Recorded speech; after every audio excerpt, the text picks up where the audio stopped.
Hey everyone, I'm Devin, and I'm doing my presentation on Mary Somerville and Ada Lovelace. First, we are going to talk about Mary Somerville. She was a scientific writer, a mathematician, astrologer, and she was a very prominent woman in the 19th century. Mary Fairfax Somerville was born December 26, 1780, in Dunedin, Scotland. Her father was an Irish Vice Admiral Sir William George Fairfax, and her mother was closely related to different houses of Scotland. Now, Mary was the fifth child of 7. Now, 3 of those children would die quite young. But as Mary was 10 years old, her father called her a savage and actually sent her to Miss Primrose boarding school, which is an expensive boarding school. When she came out, she actually described her time like being a wild animal coming out of a cage. She did not have a great time. She didn't think that she was having a good education there. But when she did return, she was able to read and write. Not well, but she could. She learned how to perform simple arithmetic, knew a little French, started to learn geography and astronomy. But this made her really realize that her education would never compare to something that her brother would be able to get. The good news is that Dr. Thomas Somerville, who's her uncle, sees potential in her and actually starts to teach her Latin. This opens many doors for Somerville because now she can read books and learn more mathematics and sciences. So she actually goes to study art and manages to get a copy from her mentor of Euclid's Elements. She begins to teach herself geometry. All in this time, she's still doing the daily tasks of being a daughter of a well-known, well-respected family. And she actually gets the nickname the Rose of Dunedin because she was so nice, sweet, polite to others. Unfortunately, one of her sisters would die at a young age, and her parents would not allow her to study. This did not stop Mary.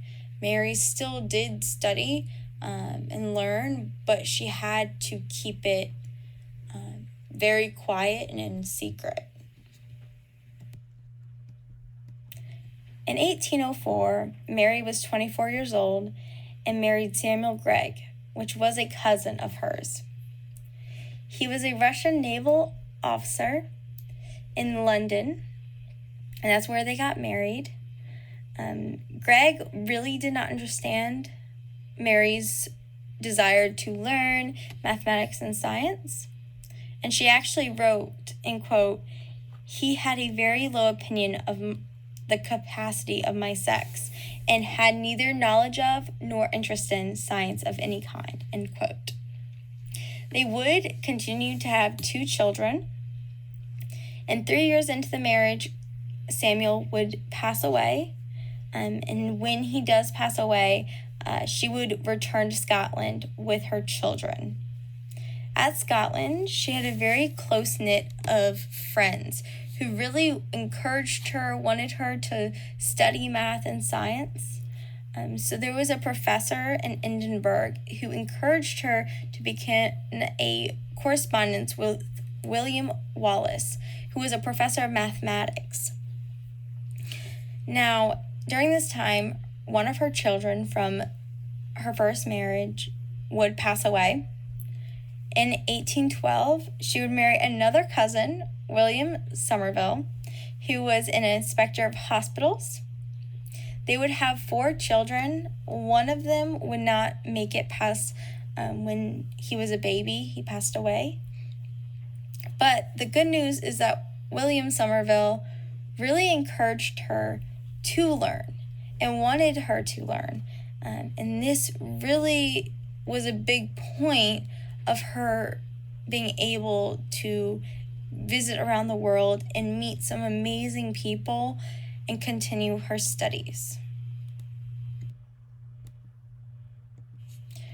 With her husband, William Somerville, being so supportive, she was able to carry out a lot of accomplishments through her life and even after.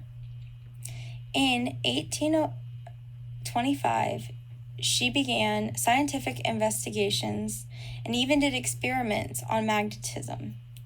In 1826, she wrote a paper and presented it to the Royal Society, and this was a huge deal. This was the first paper by a woman to be read to the Royal Society and actually published. Then she was able to write the Mechanisms of the Heavens. This was the most famous book of hers about mathematical writings, and it was a huge success for her. In 1835, her and Caroline Herschelman was elected to the Royal Astronomical Society.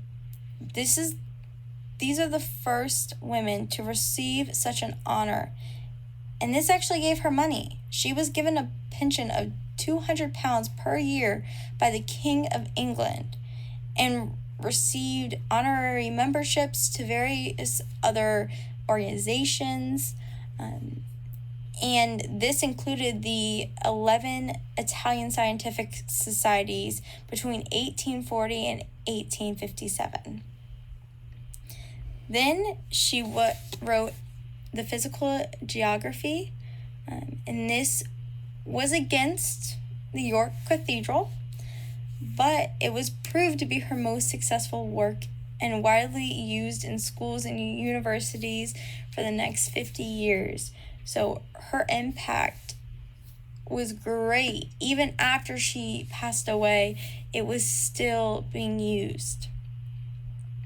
Now, she did continue to have her correspondence with other people, and she actually did help the mathematician Charles Babbage with his mechanical calculators that he was making. And she was really able to meet new people. And she even did some translations of Laplace's work. So she was doing a lot of different things and dipping her toes.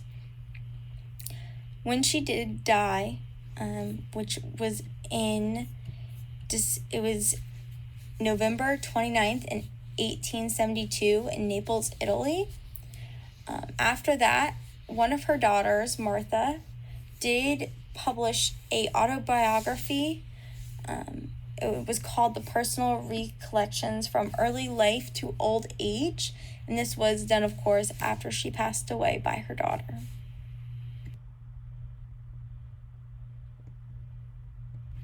So lastly, we are going to talk about Augusta Ada King, Countess of Lovelace, aka Ada Lovelace. So Augusta Ada Byron, Countess Lovelace, was born on December 10th, 1815, and she was the only legitimate child of the famous poet Lord Byron. Now, Lord Byron was married to Ada's mother, Lady Byron. Unfortunately, their marriage was not a happy one.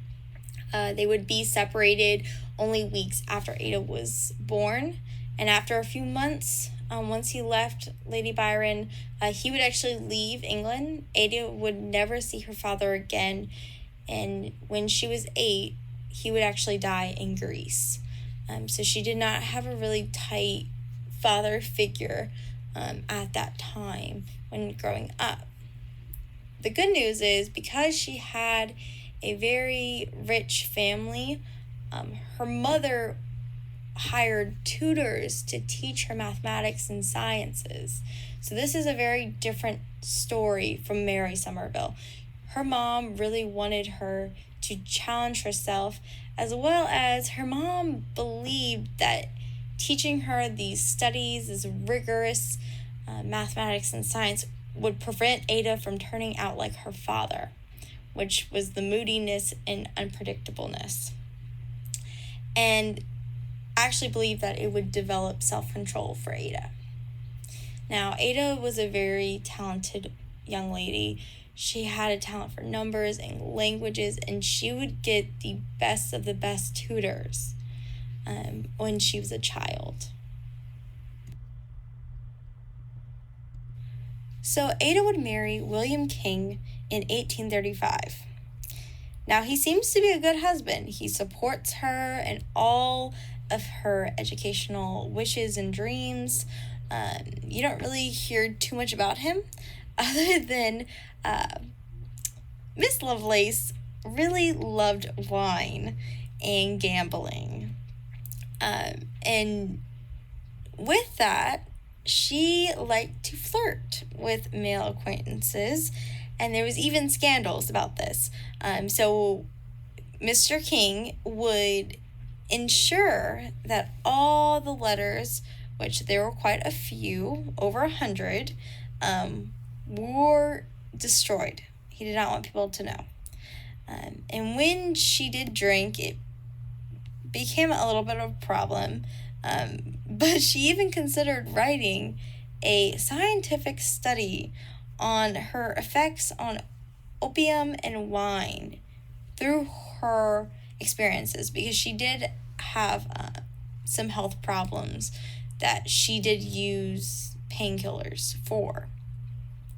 And with the gambling, she loved horses. Her husband loved horses. So she would go gambling on the horses, and she would pawn her jewels to just be able to do this gambling. And she even owed 2,000 pounds in gambling debt when she died. So she, even though the marriage was great, that is something that she did. And she did have 3 children with William King.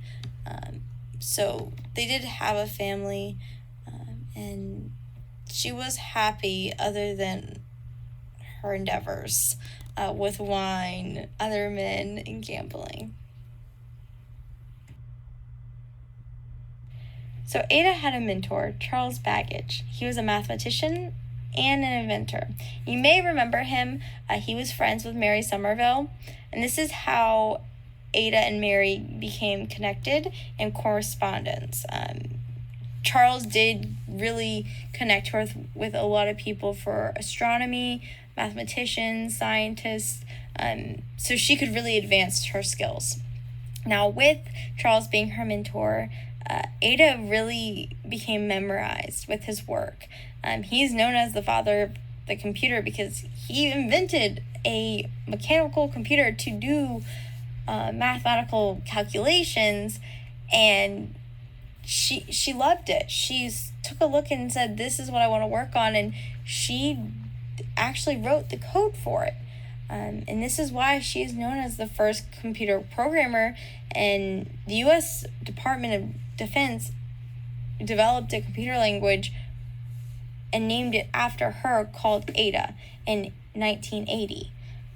And this isn't all she did. That's what's amazing about her, because she had her toes in so many different things. She loved horses. She loved mathematics. So she actually translated and annotated mathematicians' works. And she just had a range of skills. Even in music, she was able to do a lot of things because she came from a well-known and a well-off family. Unfortunately, she did have some health problems. She had cholera in 1837, but before that she had asthma and digestive system problems. So when she got cholera, they gave her painkillers. During this time, it's not like now. They didn't have the FDA regulating, so her personality began to change, and it's reported she even had mood swings and hallucinations. The good news is that she did not die immediately. She was able to live a long time after that. She died on November 27th, 1852. So she really had a great life, and she has been known, and she left a legacy. And still to this day, people are learning Ada, and that's a big, huge shout out to her and her work as the first computer programmer. So I just wanted to take this end slide to talk about why I believe these women are so important to our society and why we should still remember them. So Somerville, she has colleges, she has high schools named after her in different countries to respect her and also to honor her. She has a committee meeting room in the Scottish Parliament named for her. She has a main belt asteroid and a crater on the moon, which on the eastern part, if you're wondering, named for her because of all of her astronomy works. And she just helped discover Neptune, so she definitely has a huge pull in that area. And then, of course, Lovelace. She's still celebrated as the first computer programmer. And every second Tuesday in October, it is named for her, called Ada Lovelace Day. And it is to honor the contributions of women to science, mathematics, technology, engineering, which is a huge part because now with computer science being so large and mathematicians are even going into that field and there's a lot of crossover, that is a really huge thing to have because it's not always the case, and it hasn't always been the case that women are taken serious in those areas. Now I just want to let you know these are the resources I used for this presentation. On the left side, it is all of the sources for Mary Somerville. And on the right side, it's all of the sources for Ada Lovelace. So if you have any questions, or if you are really interested in one of them, you can just hit one of those links and it should pop up with some information. And I hope you found this interesting, and I just want to say thank you so much.